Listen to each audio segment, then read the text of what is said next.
The Hemp Wizard signature series artists are Walking Corpse Syndrome,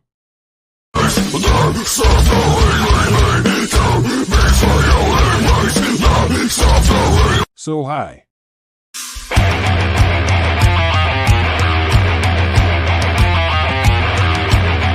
Black Sasquatch,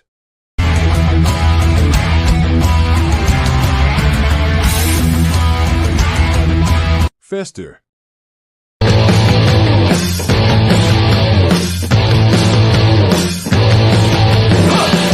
You can give your beard the magic touch by going to hempwizard.net today and rock out with your Just Kidding.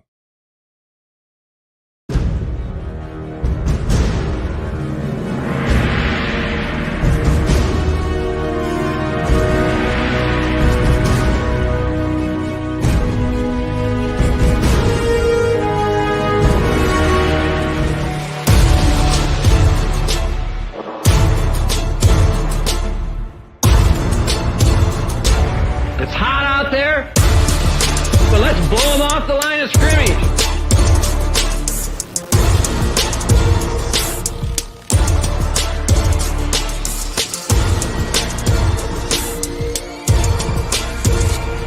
Thine is the kingdom and the power and the glory.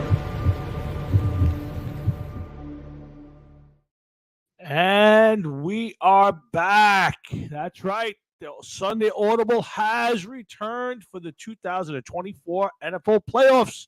And welcome to Saturday, January the 20th, in the year of our good Lord 2024. And guys, we took the year off. That's right. Jeff, John, and myself decided to take this NFL regular season off, but we couldn't stay away. We couldn't keep away fully. We needed to get back and talk some football. And spurred by the one and only John Marhefka, we decided to do a couple of shows. We'll probably be with you guys through the playoffs, and we'll not get too much into the regular season. We're going to concentrate today on the playoffs, and I think the week between the Super Bowl, the NFC the championship games, and the Super Bowl, we'll kind of go back into a season recap. So I'm waiting for John to show up, but I'm going to bring on my partner from Thursday nights, my best bud, and the guy who completes me, as they say. I'm going to bring on Mr. Jeff. My team is horrendous. Towinski. I know your team is horrendous. That's why it says Giants equal 32nd. Yeah. Well, listen, we are back. The Sunday Audible has returned, Jeff, and John has just popped up, and he's got his attire on. So we'll bring him on in a minute. Let me guess. Give me a couple hints. Don't tell me what it is. Oh, you can't see him? No, I can't see him yet. That's okay. Okay, so because I know that he decks out in colors. Yes, he does. I will tell you, it's a playoff team. This year's playoff team from this year. So that narrows it down. I'm going to say that he right now is wearing the colors of the 49ers. No, good guess, but nope, you are incorrect. Right conference, wrong team. The Detroit, wrong conference and wrong team, and he is in the Buffalo Bills attire this week. And like I said, we are back. At Sunday Audible has returned for the playoffs, and we will be doing shows probably right through the Super Bowl. And we're happy to do this again. It's been a busy summer for all of us, and I just couldn't put the effort in that I wanted to, so we took off for the regular season, Jeff. But we're back for the playoffs, and let's get John right up and involved. And of course, you all know him best from the Sunday Audible and his many roles in the music industry, RFL Records, and Talking the Fast Lane. And he's our good buddy, Mr. John Marhefka. What's up, Johnny boy? Hey, guys. Hey, welcome back, man. I'm so glad to be sitting here talking with you guys again. Absolutely. I got to put on my jet hat. You got that with a free bowl of soup at the Mission this week. Listen, man, whatever. They're that much better than the Giants, I'll tell you that much. I don't think so, but that's okay. We can leave that for another day. Guys, we got a 1-hour show. John did a great job putting together a little synopsis of what to talk about. We're going to concentrate. We're going to concentrate on the playoffs, last week's games, this week's games. I think we'll hold the regular season stuff, playoff coaching stuff that's going on. We'll hold that to the week between the Super Bowl, the NFC the championship games, and the Super Bowl. And we'll kind of go back and do a recap of the season and talk about next year a little bit. But today is all about the playoffs. And listen, we got 1 hour, so let's make sure we run through the topics quick as possible. But guys, real fast, I'll ask each one of you guys to kind of give me a quick thought on the NFL season and what your take on it is to this point. So, John, I'll go with you first. Give me your kind of a quick synopsis on what the NFL season was this year for you. Well, guys, I think in starting, what the season was for me, there was a lot of things that, we saw that were as expected. I mean, we saw the 49ers, get to where they are. The Ravens being one of the strong teams in the AFC. Mahomes is back, obviously, so that was a guarantee. But I think one of the things that really stood out for me were the surprises. And my main surprise this season is the Houston Texans. What DeMeco Ryans has done with that organization, the culture that he's brought, to a team that really was kind of falling off the face of the earth with the Deshaun Watson incident and the everything that happened there. But to bring in C.J. Stroud, have that strong draft, and to see the way those guys perform, I mean, in all situations, that team was a team that was never out of it. It kind of took on the persona of DeMeco Ryans and the type of player he was. So that's kudos that I give to those guys. I was amazed at that. I thought it was a great season. Maybe not for our teams, guys, but it's always good to watch football. So, I like seeing those young teams come up. I like seeing those young coaches, and you kind of like a changing of the guard. So that was one of the things that really stood out to me, the Texans. Okay, Jeff, you got a quick thought on what the NFL season kind of juts out for you? Yeah, I don't want to say disappointment, but I don't think that there was a clear-cut team that was that much better than anybody else this year in the NFL. And I'm looking at the standings right now, and you had 5 teams that finished 11-6. Okay, and then you also had in the AFC North 3 teams that had double-digit victories, but yet Buffalo went through a spell where they looked great, and then they had some injuries. Miami came on strong, but I was never really a full believer in Miami. I was always waiting for the shoe to drop, and I see some injuries on for Tua, but I just felt as though that there were certain teams that just didn't play up to their level. I felt as though that Dallas could have done better. I felt as though that San Francisco could have done better. Detroit was a pleasant surprise. We had said that we figured that they would have won their division this year, but I think between them and the San Francisco 49ers, I think that those are the teams that that really kind of stuck out. They didn't have any kind of extended lulls in their season. A lot of those teams, Philadelphia, they went on a little bit of a stretch there where they lost a couple. Kansas City didn't prove to be as strong as we thought. Cincinnati had nagging injuries and from the beginning of the year, and then just, Burrow goes out with an injury. So I just think that some of these teams didn't play up to their potential or what we expected, what our expectations were of those teams. Okay. And for me, guys, it's simple. It's a changing of the guard in the NFL. I mean, when you look at the end of the season and Bill Belichick, Pete Carroll, Mike Vrabel don't have jobs as coaches in the NFL, it signals a changing of the guard. And I think all 3 of those guys, will be coaching somewhere next year along with Jim Harbaugh. But I think that's what you're seeing. You're seeing guys like DeMeco Ryans, which John brought up. You're seeing guys like Antonio Pierce, who I don't really believe is a great head coach yet, but getting jobs, and I think it's interesting. So, Bill Belichick got his second call from the Falcons. By the way, same thing for Harbaugh. And I don't want to get into today, but I think it's going to be interesting if you're the Falcons or the Chargers, and you have the opportunity to hire, you meet twice with Bill Belichick right away or Harbaugh, and he's the guy. Do you still have to go through the whole Rooney Rule thing? Do you have to Now think about it. You have to interview a guy to make it look good. And maybe you got to talk to him twice, and now during that time, that guy, Belichick or Harbaugh, has the ability to talk to somebody else. That's, and you can't make a side agreement, because then if somebody finds out, I think the Rooney Rule, while a great idea, I think really doesn't do the job it's supposed to do, and I think it should be abolished. But that's for another show. Anyway, it's head coaching changes for me. It's a changing of the guard in the NFL. And let me ask you something. I'm sorry to cut you off, but the Rooney Rule, real quick. Yeah, that's not racist. Of course it is. It's not racist that you must comply. Yeah. Like you just said, I agree. Everything you just said.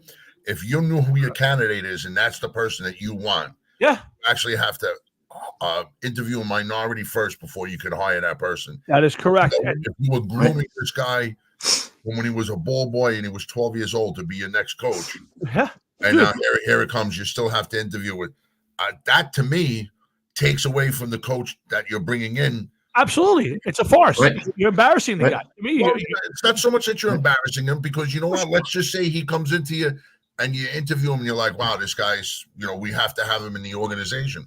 But let's just say, John, you're wearing a Buffalo Bills shirt, okay? Right. I'm wearing the Jets shirt. And now, to the Rooney Rule, we both need a coach. So I'm interviewing this guy, and right away, you're like, you want him bad. But now you're like, well, he's being interviewed by the Jets, and why do I want him now? Like maybe he's going to stay up there. He's a perfect fit, for the Jets.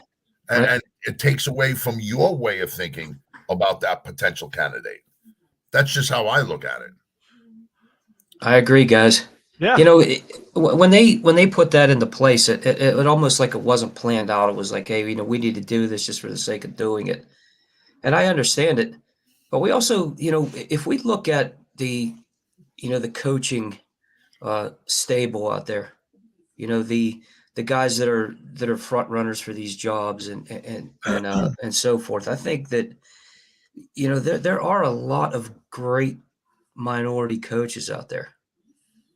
But is it something to where, like you guys said, we're taken away from what these teams want to do? I mean, every team has an agenda for what they're looking for, whether it be a minority coach, white coach, or whatever they want to do. But to force an issue is to me, I just don't think it was set up right. I think they need to look at this again, and bring in the guys that are the best fit, whether it be minority or white. I mean, it doesn't make a difference. Agree. But the team wants to have the best coach for their situation. Yeah. And why force an issue when there really isn't an issue? I agree. And here's the problem, guys. If I'm the owner of an NFL team that's worth billions of dollars or $1 billion, I should have the right to whoever I want to coach my team to keep the value up. And while I think the Rooney Rule in substance I think it's embarrassing to the minority coach. He knows he's just being brought in. Anybody who comes in to interview for the Chargers or the Falcons, until Belichick or Harbaugh turn the job down, you're not getting the job. You're being brought in simply. What's up, Louis Pica? You're being brought in simply to check a box. And to me, that's embarrassing. And to me, it's a farce. And other than to give a guy a chance to interview just to kind of learn on the job, if your guy gets called up for the Falcons job, until Belichick's out of it or Harbaugh's out of it, why would you even bother? Those guys are getting the job. If they want it, it's their job. So, we'll get more into it, guys. Let's get to the Sunday Audible, brought to you by our friends over at Hemp Wizard Beard Care Company. Jeff is a proud sponsor of the unpaid, by the way, but still a proud sponsor of the Sunday Audible, which we have our own fresh scent. So if you guys are looking to get some gifts, or if you're a man with a beard like Jeff, or your Aunt Edna, and you're going to the family outing and you got a little something working, please go to hempwizard.net and check their tremendous line of beard care products and, of course, skincare products as well. So support our guy Mike Weissman and the Sunday Audible brand of beard care products, and of course their full line of them as well. So, guys, let's get to some football. Let's talk about last week's games. Again, we got about 45 minutes, maybe run a little over. let's spend about a half hour on last week's game. So let's run through them, and then we'll get to this week's games, and let's have some fun. So let's put it out there, guys. Let's start off 2 good games and 2 bad games. Really not any classic football games. John, Jeff, you go first. Do you have one game that stands out or you'll remember from that weekend, or are they all just kind of a blur going past? I wouldn't say that they were a blur, but there was really nothing special. I mean, I was, you know what? It was a weekend of disappointment, if anything. Dallas gets knocked out. Philadelphia gets knocked out. Somebody from the AFC, bigger team. Miami lost to Miami got knocked out. Those were 3 teams that you expected to maybe go to the next level, or at least one of the 3 to go to the next level in the playoffs, and it didn't happen. I was a little taken back by that. I like that Detroit won a playoff game. It was fun to see Tampa Bay win a playoff game, although the game was a little on the boring side. Yeah. Buffalo, I'm interested in this week's game with Buffalo. So, I like to see that they advanced.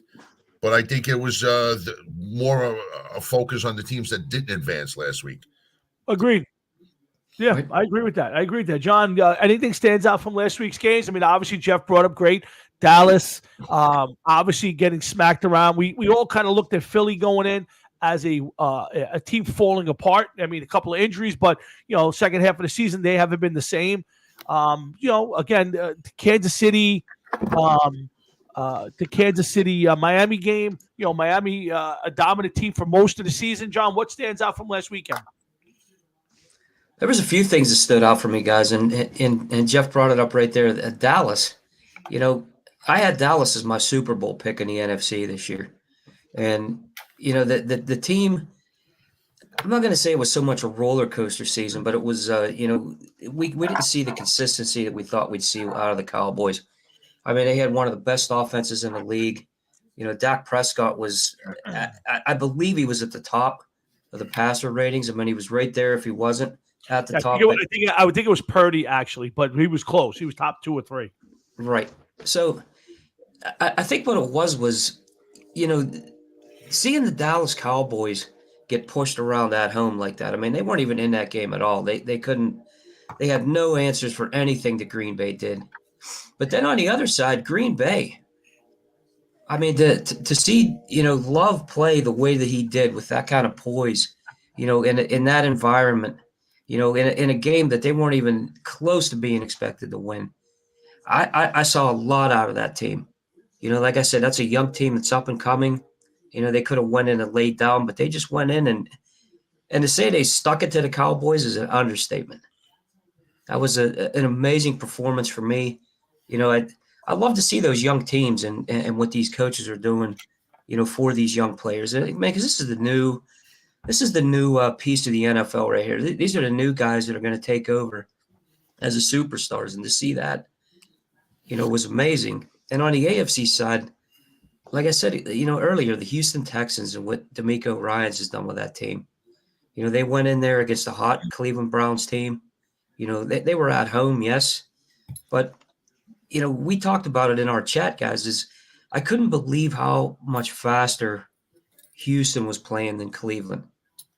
It almost looked like like it was high school kids playing against the old age home. Yeah. That's how fast these guys looked, and amazing. I mean, receivers wide open. Cleveland, great defense. I mean, this defense was the number 1 defense this season. And the Texans just tore them apart. I mean, that's the 2 things that stood out to me. All right. I feel as though that Houston kind of flew under the radar most of the season, and they kind of, I'm not going to say backed into the playoffs because that's not what I'm looking to say, and I'm not going to say they snuck into the playoffs either, but they definitely made it into the playoffs without making much noise.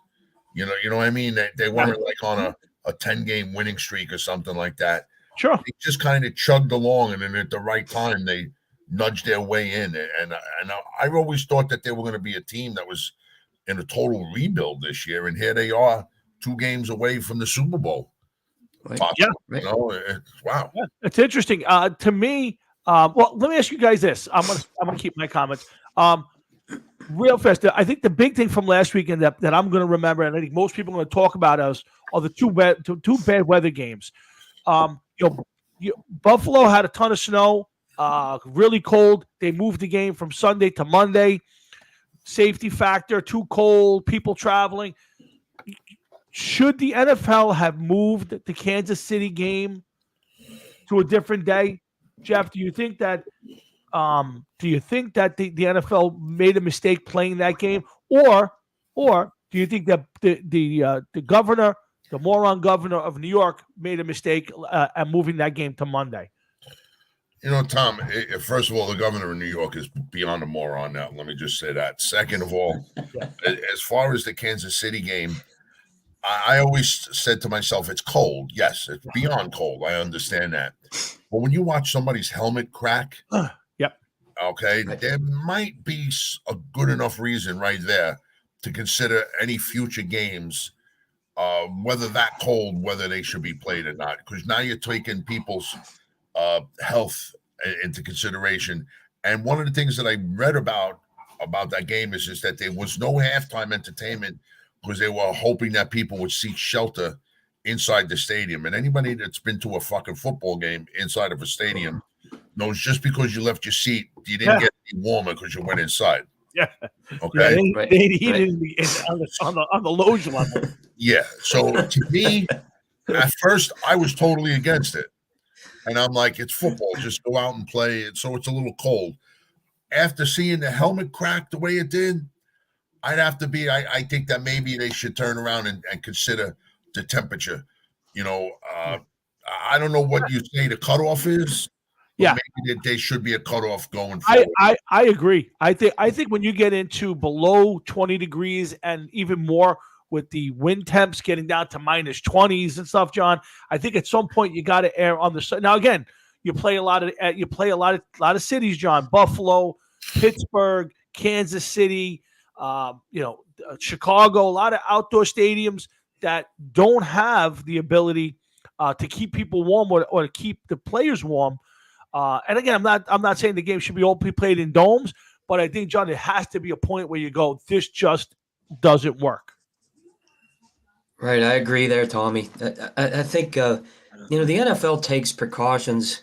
You're not allowed to hit the quarterback anymore, basically. With all the rules that they put in to protect these players, why would you not include this as a piece of it? Sure. And like Jeff pointed out with Mahomes' helmet cracking, I've never seen that happen. In all the years that I've been watching the NFL, I've never seen a helmet, crack the way it did. I've seen face masks, connect and things like. In fact, Myles Garrett just had that happen a few weeks ago. But to protect the players and the amount of money that's invested, not only in these teams but in these stadiums and everything that goes into it, to be able to protect and to keep this game, safe for the fans and for the players, I think it's a necessity now. I think in the offseason, when the offseason hits it, they look into that heavily. I think they sort of will.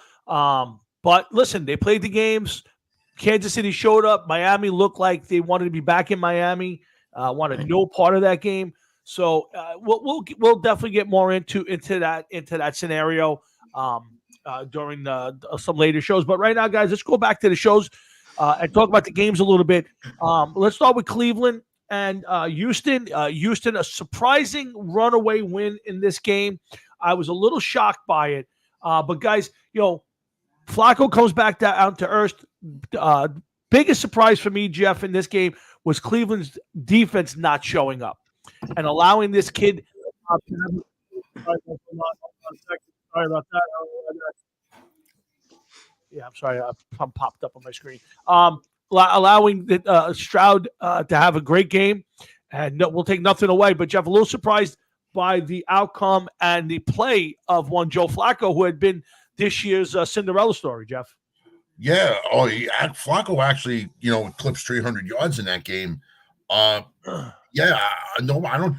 I was not one that was waiting to see Houston beat Cleveland that bad. I figured that Cleveland would have would have at the very least made a game out of it and won the game. I figured that I'm not going to say it would have been a blowout, but I definitely would have seen them win 24-7, 24-21, something of that nature. Close, but they would have won. But, listen, I guess even Cleveland underestimated Houston. Yeah, I would agree with that. Yeah, I agree, John. I think that is the case. I think Cleveland came into that game kind of looking past it to the Raven game, not expecting Stroud to play as poised as he did. And I also don't believe they expected Flacco to be as bad as he was. And it wasn't terrible, but he just wasn't the Flacco of the past 3-4 weeks. Just real quick, just so you know, Houston, 280 yards passing, only 76 on the ground. Flacco eclipsed that by himself. So Houston, for 45 points, didn't even move the ball that much. They didn't even take up that much real estate. Yeah. That's right. And what it shows is the fact that they had a lot of big plays, and the game obviously was turned by the turnovers, by the 2 pick sixes. I mean, it's really hard to come back after that. It killed Cleveland's morale. And really, the beginning of that game, Joe Flacco played very well. Yes. The Texans had no answer for David Njoku, the tight ends, and he looked poised. I mean, Flacco looked like the Flacco that I got to see 2 games every season for years, poised, and really they came down to turnovers, which a lot of these games, or most of these games, especially in the playoffs, is very hard to come back from. It killed the morale of that team. The defense giving up the big plays, and you mix that with the speed of the Texans and the emotion that the Texans had going into that game. And that's really, in a nutshell, what happened. I would agree. So a 45-14 beat down. I'm gonna say beat down of the Texans. Hey, what did you guys think of? Oh, we do it when we get to the game. Anyway, guys, next game we'll talk about is Dolphins Chiefs. We talk about the weather. Let's take the weather out of it. Kansas City came prepared to play in that game. The Dolphins, while a lot of injuries, and I granted, didn't look like the coach or the quarterback wanted anything to do with that weather, John. And right. I'll give Kansas City, who I've been down on. One of their receivers finally stepped up, and I know, John, in your notes you said that you thought Kansas City's defense was a big reason. I'm going to attribute it that I think Miami's offense just didn't show up. But a beatdown, 26-7. It wasn't. I never felt even that close. John, give me your take on Dolphins Chiefs. It's a funny one, Tommy, because the Chiefs have been winning the games this year, but it has been the defense. Maybe not it's standing out as much in this game, but these guys have been shutting down the big offenses, keeping this team in the game, and we haven't seen this in years since Mahomes has been there. This is an Andy Reid team that, I mean, is completely different from what they were last year. And I think some of the things that have happened here at the end of the season is not only Kansas City's defense, but Isaiah Pacheco, who I've loved this guy since he's come into this league. He runs with a passion. He kind of has like that, I'm going to say the Walter Payton drive, which he never gives up on any run. I mean, he's constant go, go, go. And you combine that with a young guy in Rashee Rice, who really he's taken over this year as Patrick Mahomes' go-to guy over Travis Kelce. We're not seeing Kelce, do the things that he did. I mean, and it's a very different Kansas City Chiefs team. But what they did to that Dolphins offense is like you said, guys, Miami did not show up for that game. Tua looked cold. Everybody looked cold. Nobody was, they did nothing. They didn't run the ball. Hill had the one touchdown, which was kind of like, it almost looked like they gave it to him. Mm-hmm. That's the way I felt. And Miami, a lot of injuries this season. They were decimated like a lot of teams. But, I think that what we saw out of that offense in the beginning of this season definitely didn't transcend to the playoffs. It was just something that, I don't even know what to say. I think they go back and they really need to evaluate, some of the pieces here. I think they have the core just need to make some adjustments, especially on the defensive side. Jeff, to build on John's statement, 2 years in a row, Miami, they've had powerful offenses during the season, probably have one of the best players in the league in Tyreek Hill. Is there some doubt now creeping in, Jeff, about Tua being the guy to take them to the next level? And how much do you put into the injury factor as opposed to them just being maybe not as good as being a strong enough team? I just think they hit a rough spot. I'm not going to say I'm a believer in Tua, but he led the league in yardage, I believe. And listen, he stayed injury free, which is a plus for him. And I wouldn't give up on him. I would certainly take him on my team, the Jets, without a doubt. Heartbeat, I'd take him. But the one thing that I was just looking up as you guys were talking, there was one factor that nobody's mentioned yet. Okay. And that's in 3 of the playoff games, the Texans, Chiefs, and Packers, who won their games, did not have a sack. Their quarterback was not sacked. Where the Browns were sacked, Flacco 4 times, Tua twice, and Prescott 4 times. So sacks maybe disrupted those game plans. But in the Dolphins and Chiefs game, I mean, man, come on, dude. The weather alone is, had to play a huge factor in that.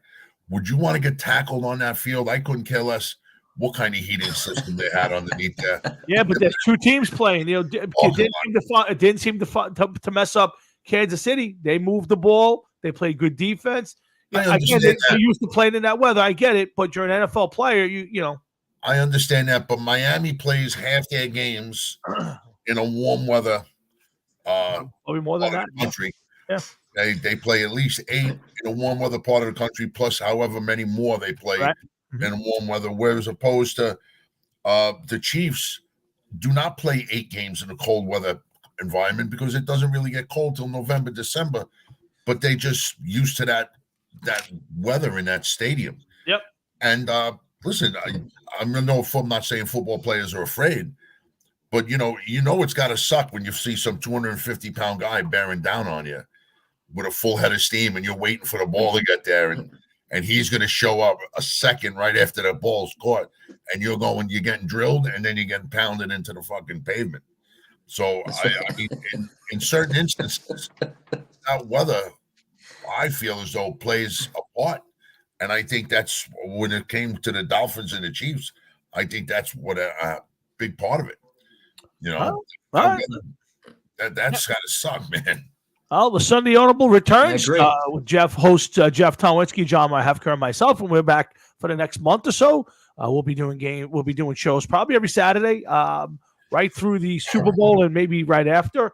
So make sure you tune in each week, and we'll give you our analysis and catch up on some stuff, and then we'll see what happens after that. The draft is going to be around the corner, and of course, the season is 12 months a year at this point.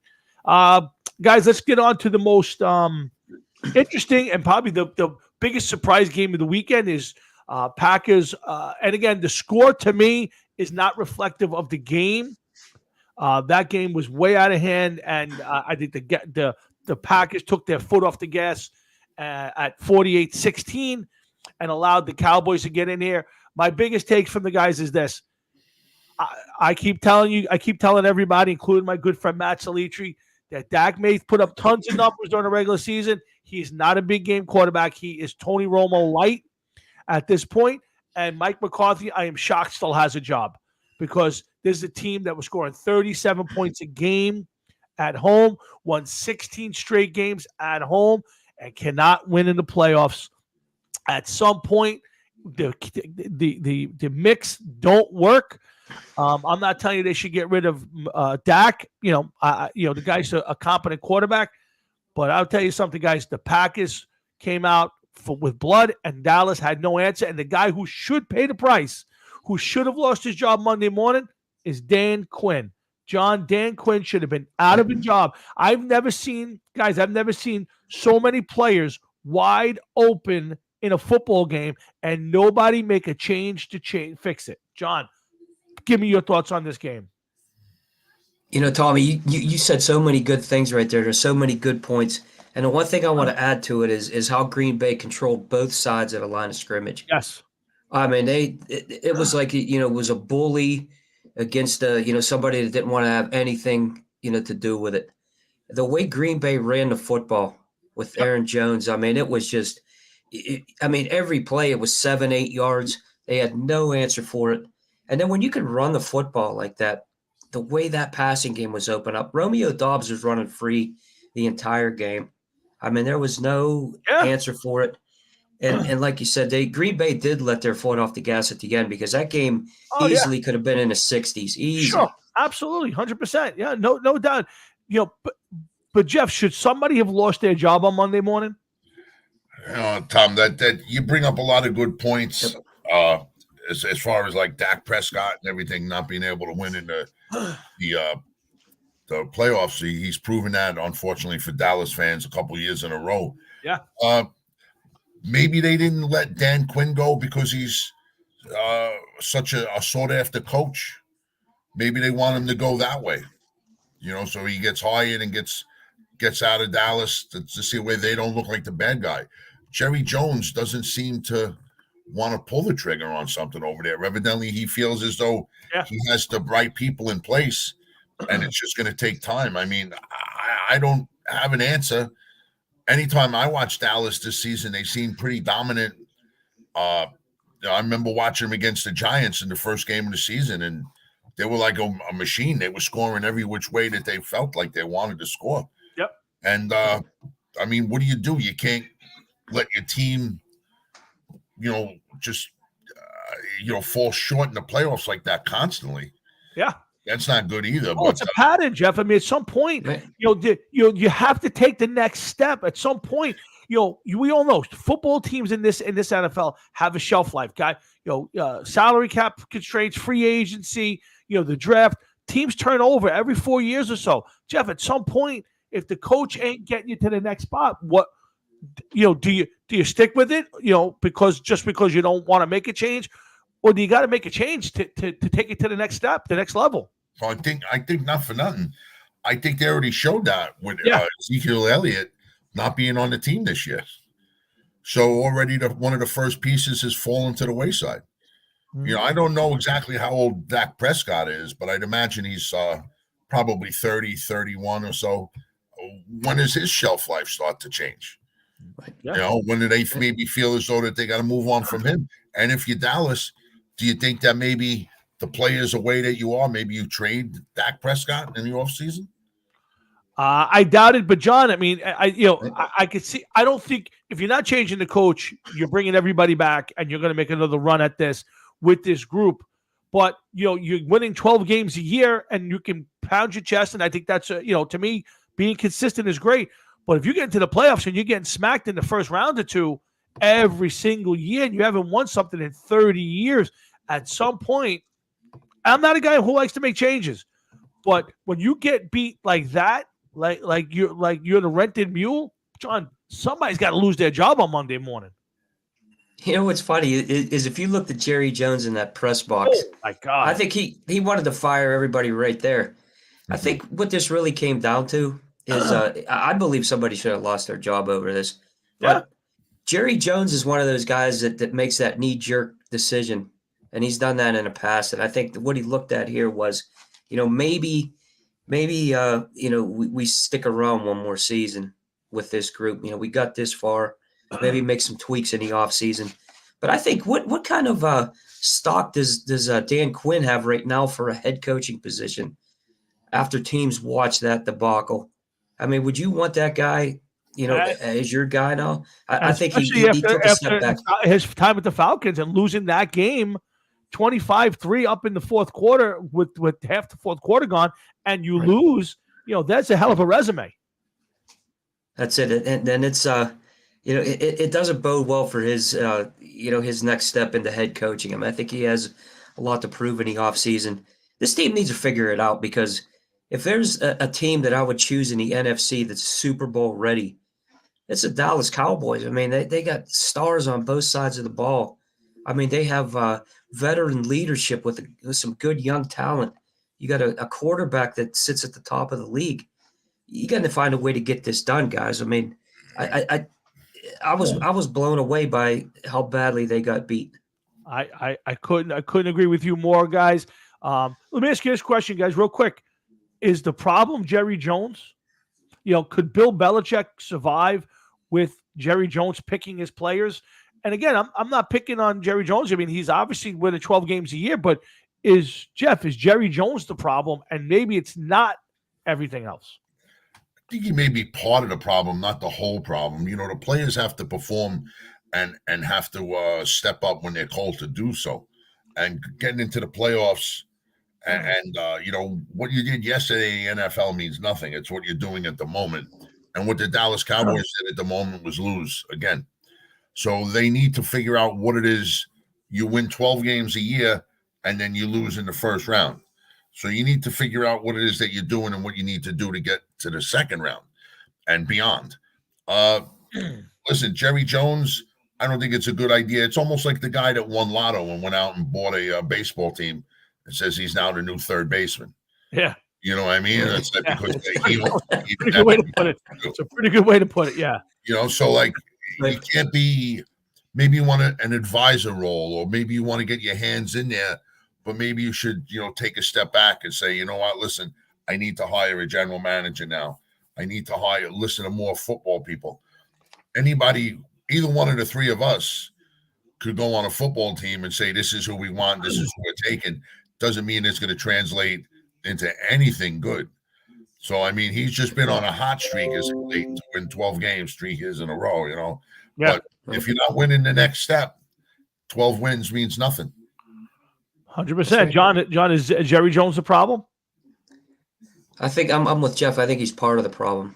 When I look at Jerry Jones, it kind of reminds me of Al Davis at the end, what he did with the Raiders. I mean, entirely too much involved in these decisions. I don't know where Jerry's at right now as far as being involved, but I think if he is continuing to interfere with, with what this team is doing, he does need to step back. Maybe, give the GM a little more, freedom, give Mike McCarthy a little more freedom. When you look at this, I think there's definitely an issue when you're getting blown out like that in a playoff game, with no answers on both sides of the ball. So it's not just one thing here that we can point out. It's the entire team and the way they came out and the way they got beat is, I don't even know what to say. If this was my team, I think I would go and hide for a few months after that performance and just, say, look, guys, I need to sit back and need to take a breath for a few months here before I come back. It was embarrassing. You know what? Listen, Browns, Texans, 45-14. Okay. Chiefs, Dolphins, 26-7. Packers, Cowboys, 48-32. And that score doesn't reflect just how much of a blowout that really was. The Rams, Lions, 24-23. That was the only close game. All the other ones were 14 points or more. Okay, even the Buccaneers blew out the Eagles. There's just something about once these teams get to the playoffs, they just don't seem to have it, or they forgot what they were doing for the previous 16, 17 games. And it just doesn't translate into a winning formula for them once they get into playoffs. It's hard to say exactly what happens. And sometimes, you know what? It's not always experience that's going to win you anything either. Look at Baker Mayfield. Here he is, his first year in Tampa Bay. Everybody figured he was a stopgap quarterback, and now everybody's going to be looking for him to sign a long-term deal with the Buccaneers. You come around at the right time and you do the right thing. Everybody looks at you in a favorable way. Dak Prescott's had 3 good years in a row, 3 great years in a row. He can't get to the next stop. Everybody's saying that he's a bust. Is it true? I don't know. I mean, I would take Dak Prescott as the Jets quarterback. Right. I would rather have him than Baker Mayfield. I think it's an interesting point. I agree. Guys, we got to move this along. We're going to run out of time. I don't want to do that. Let's get to that Rams-Detroit game. Goff playing his old team. Stafford coming home. Best game of the weekend. I think while Detroit's played well. They run the ball really well, guys. This was not a surprise to me. I thought I've had Lions as my team of the season. Quick question: did you notice the Broncos in the playoffs this year at all? I did. I mean, they didn't make the show sheet, Jeff. They didn't make I'm the not show sure, sheet. but I think Russell Wilson had tickets to one of the games, and they showed him with his family. That was the closest the Broncos have come to the playoffs in 8 years. Well, Just bringing that up. That's for a Thursday night show. But welcome, old boy. Jeff, listen, this was the best game of the weekend. The one game that wanted to keep your attention for a good football game to the end.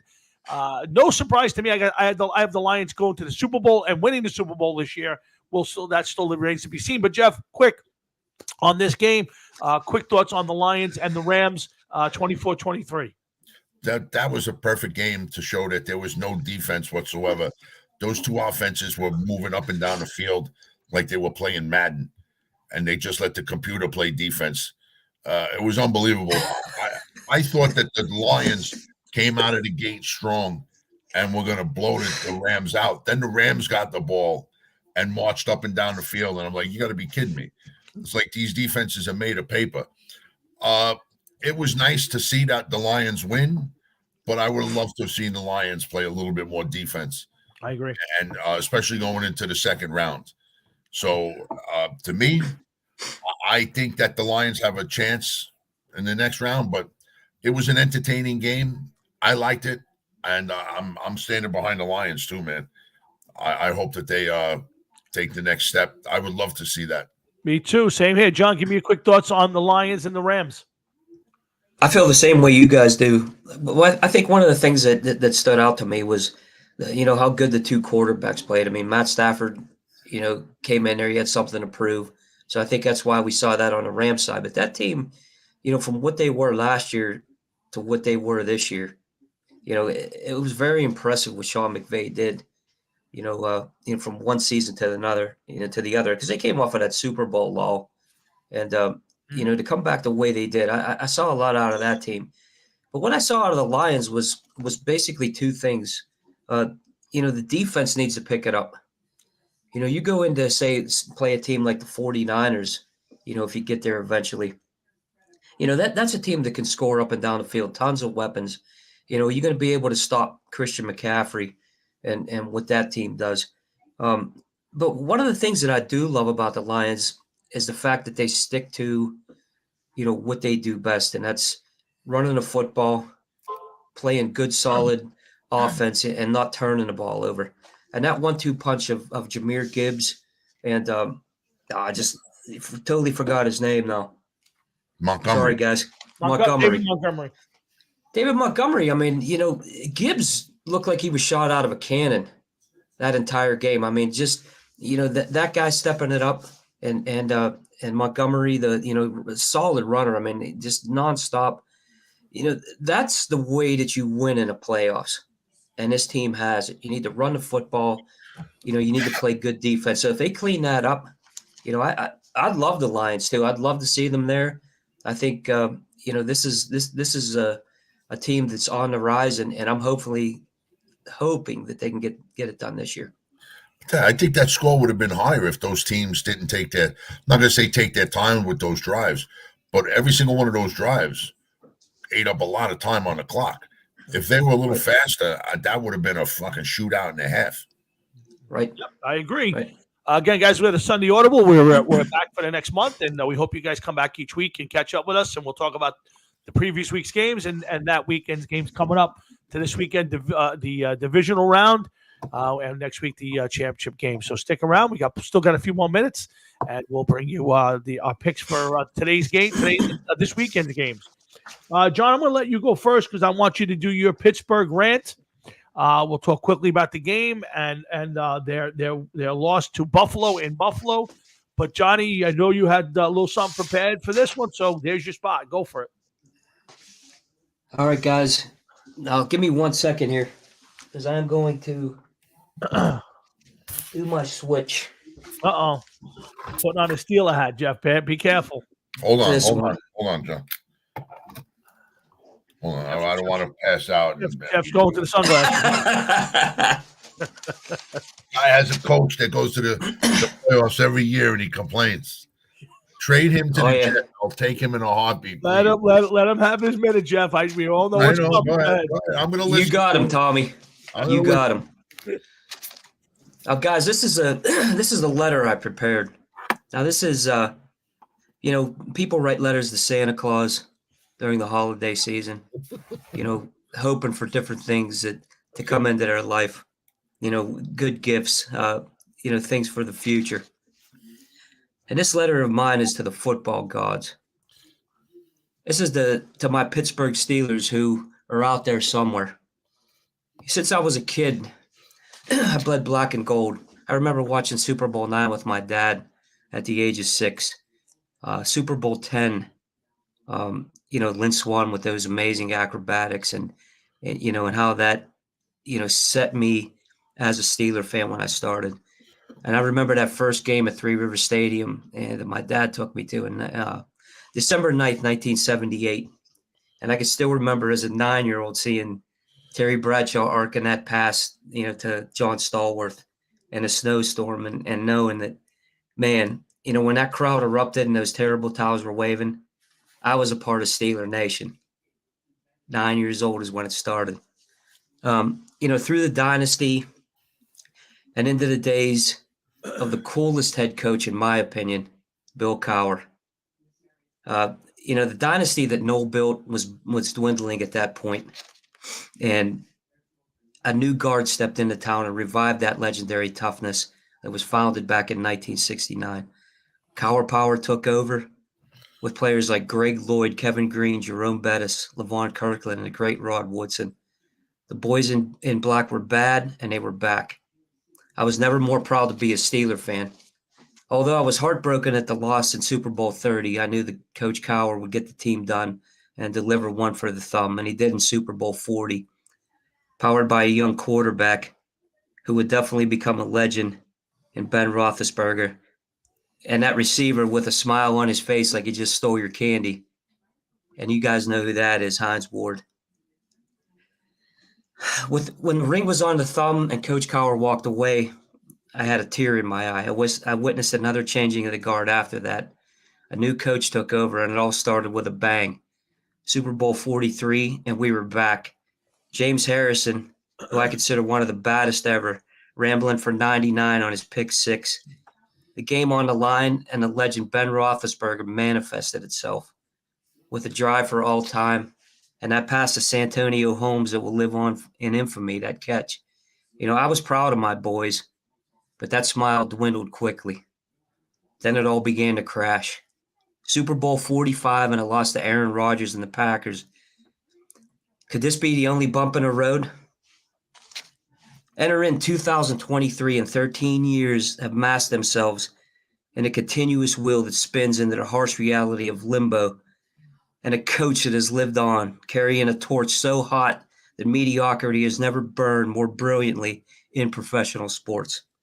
In 13 years, Mike Tomlin has single-handedly changed the course of what the Emperor Chaz created so perfectly in 1969. The toughness, the intimidation, the stigma that was once the Pittsburgh Steelers, the once proud culture has been eaten away in the hands of a coach that just won't go away. Never before in my 40-plus years, I've never been more ashamed to be a Steeler fan. Year after year, a team that barely has a pulse is what takes the field week after week, season after season, and a coach staring from the sidelines like he doesn't know what day it is. This is what it's like to be a Pittsburgh Steeler fan in 2024, to know that every year your team will never get better or never get worse. It'll just exist. No championships or playoff wins like the days of old, or losing seasons, guys, that give hope of better years and better draft picks. Just a continuous black hole. So in utter disbelief, I witness a large amount of Steeler fans that live in a twilight zone, believing that a winning regular season is a success, and that mad scientist that brought us to this purgatory will someday guide us back to that former glory. A legacy of winning that took an amazing man, Art Rooney Sr., 36 years to build up to that immaculate reception and has been molded into a culture where accepting status quo, getting stomped by inferior opponents, creating a home field disadvantage, cultivating an undisciplined locker room, fundamentally unsound players, a preschool-esque game plan, and a nightmare the Steeler fans cannot escape because the dragon is now being fed and not slayed. Until Mike Tomlin is gone, we are destined to be passengers on this treadmill that will never end with a coach that I tout as the most overrated figure in the history of the NFL. No coach now or in history has done less with more, been coddled more by the media, players, and ownership for quietly deteriorating the mystique of this organization, using the smoke of consecutive winning seasons to do his dirty deeds. So if the football gods are listening, hear my plea. Please, for the love of Steeler Nation, eradicate this nothingness, the dragon that has killed silently, and return the Steelers from the hell of the past 13 years. Please get rid of Mike Tomlin so that we can begin to heal and wash away the stain that he has covered us with. That's all I ask, guys. Jeff, I can't follow that, Jeff. You're going to have to follow that. Oh, what am I going to say? You're talking about a guy whose fucking team has trouble winning 5-6 games a year. I wish John was closer, to be honest with you, so I could go there and hold his hand and look him in the eye. That he has no idea what it's like to have a team that falls short of every expectation by week 3. All right, you have somebody that keeps you relevant year after year and gets you to the playoffs, and that is somebody that I'm telling you right now, I would take him as the Jet coach tomorrow. Take him, Jeff. I would take him because I think he just it gives you something to live for, something to look forward to. Imagine your team being out before the end of September, John. If you went through that, you would believe me, man. Please. See what I try to explain to people, and I explained this. One of my buddies is a Lions fan, and I said, what Mike Tomlin does for me, and does for a lot of these fans, is nothing changes, and that's the problem.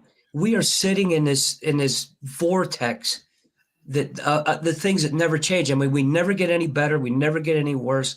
Nothing changes. They get into the playoffs. They backdoor in every year. This guy is consistently unprepared. I'm tired of watching games. And this is every Steeler game. If you watch it intensely like I do for all these years, they never come out and set the tone ever. We sit up as Steeler fans and watch this team continue to play every game down to the last minute, win or lose. It's never where they set the tone. And we saw it in a Buffalo game. The team was unprepared coming out of the gate, down 21-0. He never has these guys prepared, yet all he constantly does is get all these accolades for doing the things, for doing nothing basically. And I think that's where I'm at right now. I would rather see a team that isn't in the middle like this, that isn't on that treadmill, isn't sitting and waiting. It's kind of like you're holding a carrot in front of everybody, but it's never happening. It's never getting done. You're never going to reach it. And that's what I try to say. John, I understand what you're saying. I hear you, but you said something in your own words, and you said you're stuck in this vortex. You're stuck in a vortex of going to the playoffs every year. And once your team makes the playoffs, you never know what's going to happen. I have not seen the playoffs since I was in my late 30s, early 40s, whatever it was, the last time the Jets were in the playoffs. Right. The Giants aren't that far behind. And while I understand that, it's you're in the playoffs. You have something. Your season doesn't end at week 17. At week 18, you still have another chance. I understand that you're not winning, but you can't win the Super Bowl every year. Even Tom Brady and Bill Belichick, even though they seem like they won the Super Bowl every year, couldn't win the Super Bowl every year. Jeff, it isn't it in there. It's not so much about winning. It's the fact that the team is stuck in the middle ground for 13 seasons. That's what I'm saying. When you watch, what hope do we have? I mean, I don't look for a team, well, hey, they're losing right now, so we have something to look forward to in the draft or anything. Or they're winning now, and man, we're right here. We are stuck in this ground Yeah, but that look, I can't even explain. people. It's not even about winning. It's just about a coach I mean, you guys know how much I watch football and how dedicated I am to this game for years and years and years. I understand the game. I've never seen a coach that continues to bring these results to an organization who gets coddled the way he does. And now, another contract negotiation. Now we're going to bring in an offensive coordinator to cover more mistakes that he's made over these 13 seasons. We're going to bring in an outside guy now to protect him. Even though they continue to hire from within and get no results, he never accepts any of the blame, and they never put any of the blame on him. And I just don't understand how an organization can run that way. He's still being successful. I understand, guys. Listen, we got to move this along. My wife's gonna be standing at the door in about 5 minutes. She's gonna strangle me. I got things to do, but I need to move on from this one, John. I understand your point. Sometimes, even though, and to Jeff's point, I get it. Listen, we root for teams that every once in a blue moon have tremendous seasons and a little bit of success. What's better? I've asked this question to people a million times. Is it better to win 10, 11 games every year but not win the Super Bowl? Or is it better to win the Super Bowl every 4 or 5 years, or every 10 years, let's call it, or every 20 years, but be mediocre in between? That's the question that a fan can hit. And when the Giants won 2 in 5 years, and it was bad in between, I said, I will take 2 Super Bowls every 5 or 7 or 10 years and losing in between, because winning Super Bowls is what you want. 2 Super Bowls in 5 years is practically a dynasty in today's NFL. Oh, no, agreed, Jeff. Agreed. Right. And I'm not even saying that as a Jet fan who hasn't seen a Super Bowl in 50 years. You got Frank Catalano saying the same thing.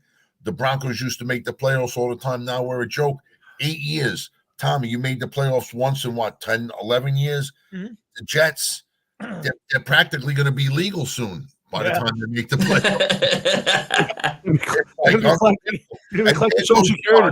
Every January, there he is with his little pennant in the playoffs. We're telling you, all three of us, we would give that up in a heartbeat. Yes, I agree with you. Your pennant, man. Yep. All right, I'd give him to you guys. That's just the way I feel. The guy he does nothing for me, and he hasn't, for a long period of time.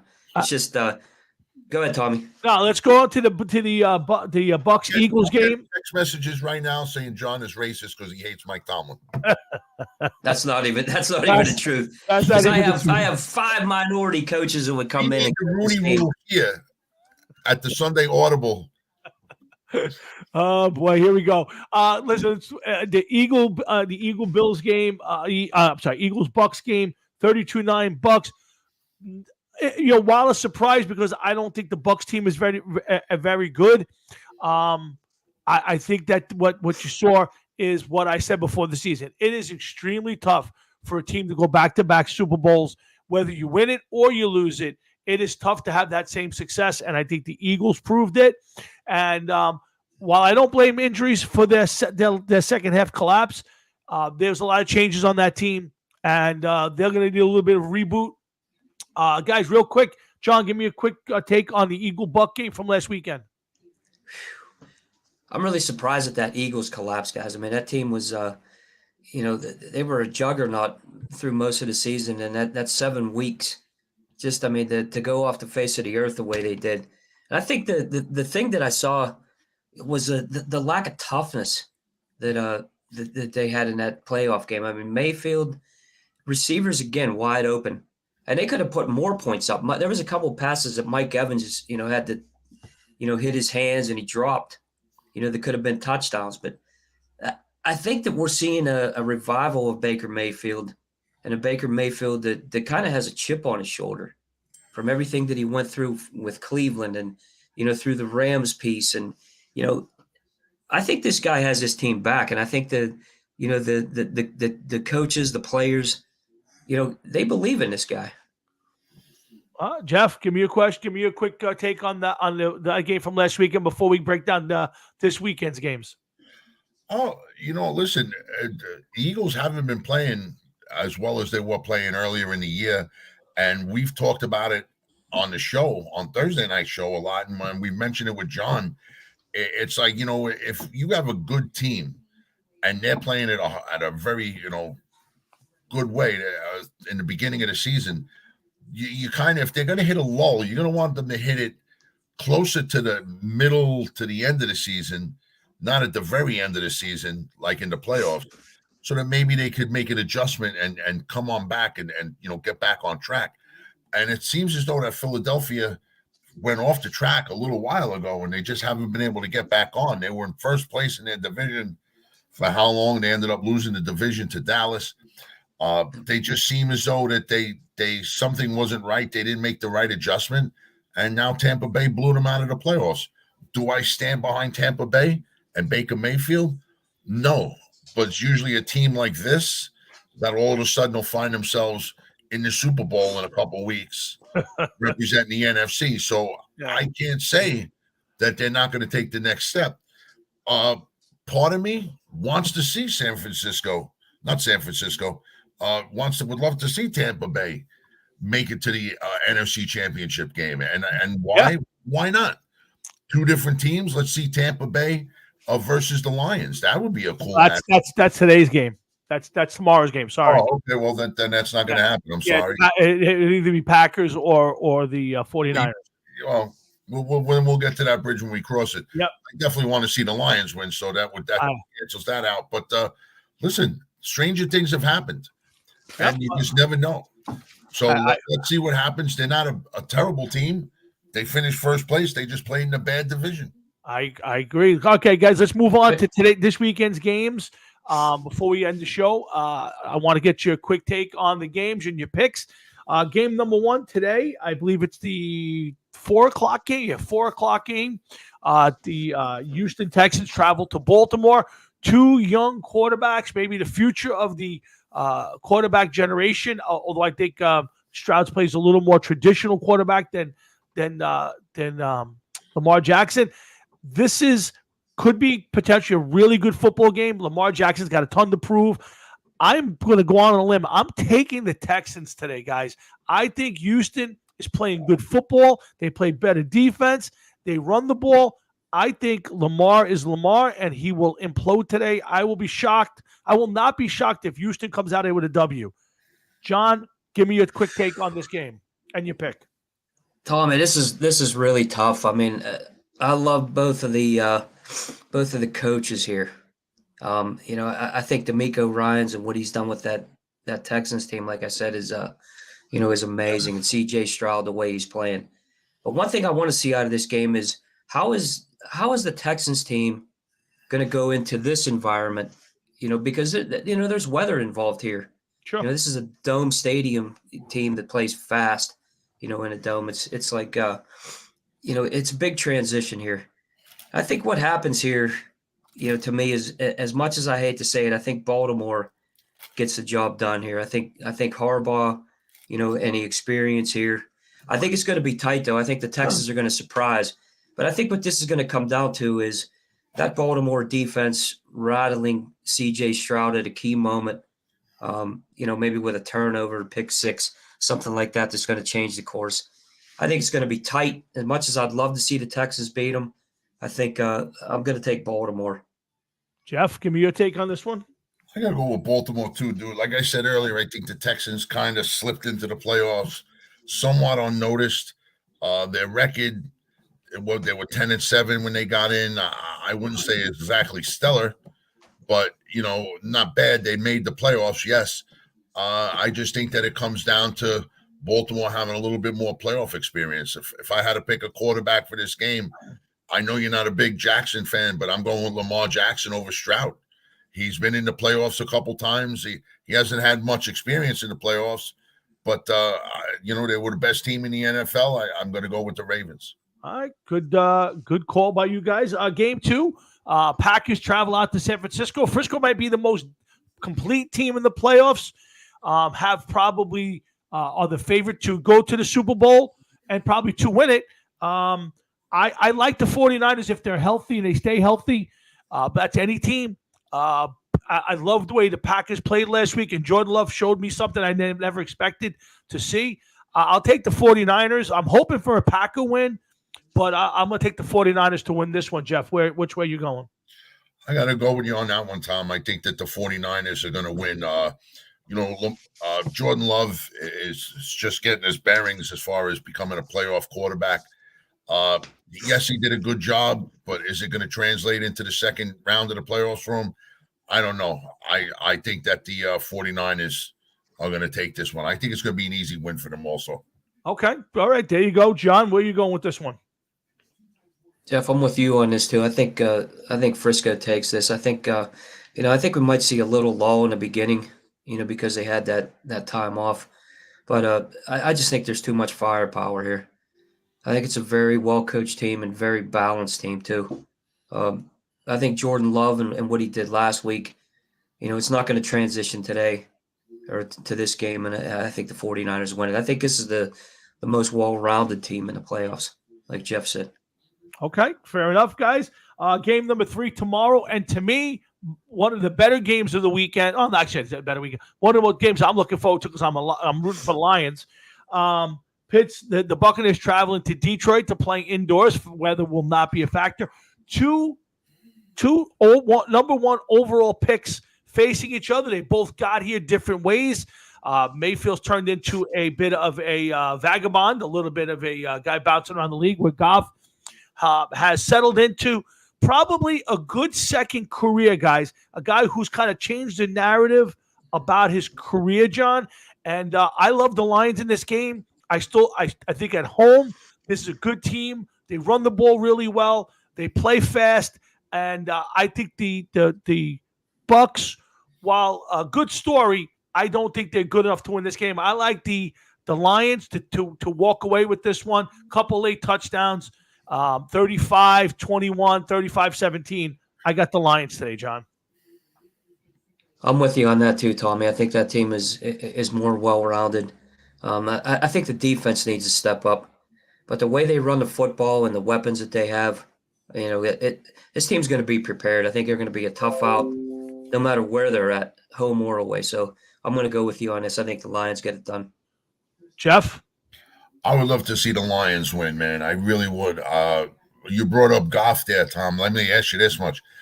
Let's say the Lions do make it to the Super Bowl and win. Does Goff go into the Hall of Fame, winning a second Super Bowl with a second team, especially when people thought his career was over? Remember, this was a stopgap quarterback for Detroit just a few years ago, and here he is going into the second round of the playoffs. He definitely puts his name on the list, Jeff. I got to tell you, a big taking the Lions to the Super Bowl and winning. Yeah, I think that gets him. He might need another year or two or something, but I got to be honest with you, that might get my vote. That's for sure. Just getting the Lions to the Super Bowl might get my vote.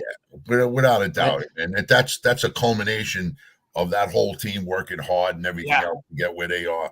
I'm just going to keep it short. Lions to the NFC Conference Championship. Okay, there you go. And the final game of the weekend, guys, 6:00 Sunday night in frigid Buffalo. This is starting to get to Jeff, as the new Manning Brady, with seeing Josh Allen and Patrick Mahomes face each other in the playoffs every year in championship in late rounds. These guys are 3-3 against each other, although Mahomes, I believe, is 2-0 in the playoffs against Allen. Jeff, this is an interesting matchup. First time for Mahomes on the road in the playoffs. I like the Bills. I think just what you said before. They came together at the right time. They're getting hot at the right moment. And I think Kansas City's win last week was a little bit inflated by the fact that Miami didn't show up. So I'm going Buffalo, and I'm going Buffalo big. I think Buffalo puts a beat down on Kansas City. I hope for a good game. I hope I'm wrong, but I really do believe Buffalo will go out there and cement themselves as the team to beat in the AFC with this win, Jeff. Tom, I know you're not a Kansas City fan, but I want you to think this is the closest thing that we have to a dynasty right now in football. Sure, absolutely. It's and Brady and Belichick, since that all broke up. This is what, how many years in a row they've been in the playoffs? Oh, yeah. Champions. If they make it to the AFC Championship game next year, it'll be how many in a row or they played in the last 5 or 6 years. Yeah, sure. I have to go with weather's not going to be a factor. You have two teams that play in probably two of the coldest environments Yep. in the NFL. So I don't think weather's going to be anything. It's just going to be like water off a duck's ass for these guys. I got to go with the Chiefs. I'm hoping for a good game too. Usually with Josh Allen and Mahomes, Josh Allen and Burrow, Mahomes and Burrow, you get a good game. That's the only thing missing out of this playoff this year is where's Joe Burrow? You know what I mean? Yeah. That's right. Or else it would have been a combination of one of the three of them in the AFC Championship game, without a doubt. But I'm going Kansas City, and I wouldn't be surprised if Kansas City Ravens. That would be a pretty good AFC Championship game, I think. Oh yeah, absolutely good. And Joe, to Joe Cloak's point, I kind of agree with you. I think the NFL wants Kansas City and Taylor. They would love Kansas City in the Super Bowl again. Swift at the Super Bowl. I mean, I couldn't think of something I want less. To me, at this point, you imagine if she's the halftime entertainment? She's not, thank God. But to me, Buffalo and the Lions, to me, would be where I'd like to see. I wouldn't even mind the Lions and the Texans. I think it'd be an interesting game for us football fans. The common poke wouldn't probably like this one, and a lot of injuries on the Bills defense. Jeff, I agree, but I don't like Kansas City's receivers. I know Rice played real well last week, but that's the first time all year that team has stepped up, John. So, John, I got a feeling I know which way you're going based on the way you're dressed today. So, but I'll let you jump on it. It's a tough game, guys. I mean, these are two great teams, but I think this is the game the Buffalo finally gets over the hump. I think with the way they finished the season and how strong they're playing right now. Yeah, a lot of injuries on defense, but I think Allen has a statement to make in this game. I mean, Kansas City has ruled this conference, for the last few years. And I agree with what one of the listeners said that they do want some of these teams in the playoffs. I mean, the NFL knows that what are the markets that we're going to be having the fan bases watch this Super Bowl from, and what's going to make us the most money. But I would love to see Buffalo, Detroit, or one of those matchups. But I'm going with Buffalo on this one. I think it's going to be tight. I think, Andy Reid, is an amazing coach. I mean, he always has that team prepared no matter what. I think it's going to come down to if they're able to stop Josh Allen and the extra things that he does without throwing the football. I think that's what it comes down to. And I think, I think it's going to be tight, but I think Buffalo wins it and moves on. Okay. Guys, there's two games that I think are close games. I think it's the Buffalo KC games, good matchup, and I think Detroit and Tampa are close matchups. The other two games are potential blowouts to me. Any game can be a blowout, but I think there's a big disparity between Texans and the Ravens, and of course 49ers and the Packers.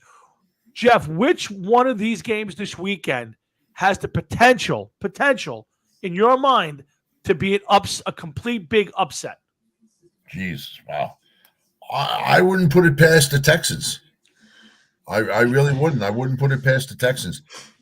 Stroud seems to be a pretty good quarterback, and they've quietly been moving along.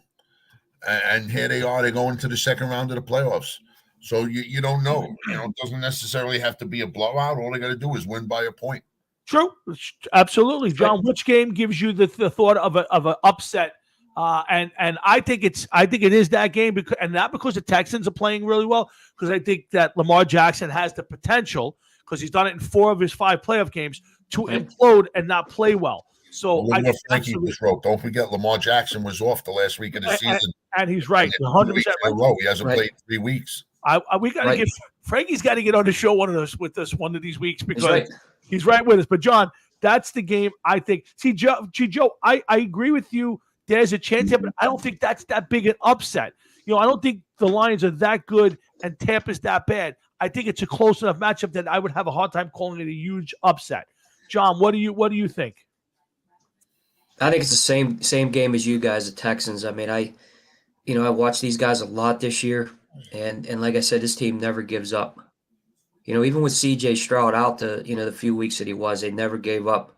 And I think that's a statement to what D'Amico Ryans has done. I think that guy's coach of the year right now. And I definitely see this happen. I could see Baltimore imploding. Yeah. Even though I took them. I think this is more on the Baltimore Ravens to win this game than it is for the Texans. I think agree. the Texans go in there loose. I think they have nothing to lose here. They have everything to prove. It's a team that's on the rise, and I could definitely see this happening, guys. 100%. I'm with you on that, guys. One more question for me. Which weekdays games are better? I like tomorrow's games much better than I like today's games. I think the matchups are better tomorrow. You guys have. I mean, I'm going to try to watch all the games, but if I had to pin myself down, I will be on the couch tomorrow at 3:00 or whatever time that game starts and catching Tampa and on the Lions. You guys have a preference of either day? You're watching all the games. How you working it out, John? I'll be watching all the games, but I'm with you, Tommy, on that on tomorrow. I mean, you want to see. I mean, everybody wants to see Detroit. I mean, that's the story right now. You want to see that organization finally attain what we haven't seen in forever. And obviously Buffalo KC. That's the game. That's why they put it on in that slot, prime time. Sure, absolutely, best game of the week for sure. For sure. Hey guys, if you're out there, throw up your picks before we end the show. I want to see what everybody else thinks. Jeff, what's your thoughts? Are you trying to watch all 4 games? Is there one you're going to try to make sure you're in front of the TV for? Well, I'm going to try to watch all 4 of them. I got to run out a little bit today, but to be honest with you, I'm more interested by tomorrow's games. Yeah. Those are more along the line. I really don't care if the Texans or Ravens or either one of those teams get to the AFC Championship. And the Packers 49ers, I think the Packers are going to roll over. 49ers are going to roll over the Packers personally. So I think it's, kind of a done deal. The next set of games for Sunday, the Buccaneers-Lions, I think that's going to be an entertaining game. And Chiefs-Bills, as always, is going to be, I think, the game of the weekend, to be honest with you. So I'm looking more forward to Sunday's games. Again, I think I think it's going to be a fun weekend. This some people say this is the best weekend of football in the year. You have 4 standalone, should be entertaining, quality football games. We'll see if that lives up to the hype. I'm not sure it will. Good matchups all the way along. Joey Cloak, Tampa, Ravens, Frisco, Bills. It's Joey. I don't like your Tampa one. The rest of them I get, but I do see potential in Joe's picks. I think Tampa, guys, real fast, is a mystery to me. What is Tampa? Are they a good defensive team? Are they a good offensive team? What is Tampa at this point? But we're going to find out soon enough. Gentlemen, I'm going to end it here. We're going to be back next Saturday morning at 9 a.m. Hopefully, the 3 of us. I hope all you guys, Frankie, Joe, Carl Graham, Frankie Catalano, all you guys will come back next week. Frank Jeffrey, you're invited on. If we can figure out how to get you on the show next week, I would love you to be the special guest with us. Yeah, but you can't talk about the Dolphins, Frank. Can't talk about the Dolphins. We'll give him a little segment. He can drum up, talk about little Don Shula in 1972. Yeah. Hey, I'm with him. I love Don Shula. He's my favorite coach, man. That guy. Maybe we'll give him a chance to write Frankie's going to be the guy that lives to be 117 years old and still will factor in 1972 as the best football team ever. Frankie no the NFL plays 100 games, they're still going to be the best team ever. Frankie pops the champagne every year when the last team loses. He pops the champagne. You got to give him credit, Frankie. Go Dolphins, Frankie. But listen, guys, I got to run. My wife's literally at the door waiting for me. I'm going to end the show today saying thank you to everybody who tuned in. We're looking forward to doing this again next week. I'm sure I'll be watching the game with all of you guys. I do it every week. Joey, we'll see you next week. And John and Jeff, I'll talk to you guys during the game. We always seem to be. And Frankie and Matt, and we'll be doing it on our chat. But again, guys, thanks for tuning in to the Sunday Audible. Make sure you come back next Saturday, 9 a.m. We'll do this all over again. So for John Majewka, Jeff Towinski, myself, enjoy your football, enjoy your weekend, enjoy your week, and we'll see you back here next Saturday on the Sunday Audible. Guys, have a great one. I'm running. Talk to you guys soon. See you later, man. John, be good, bro. See you guys. You too, brother. Later. See you, Jeff.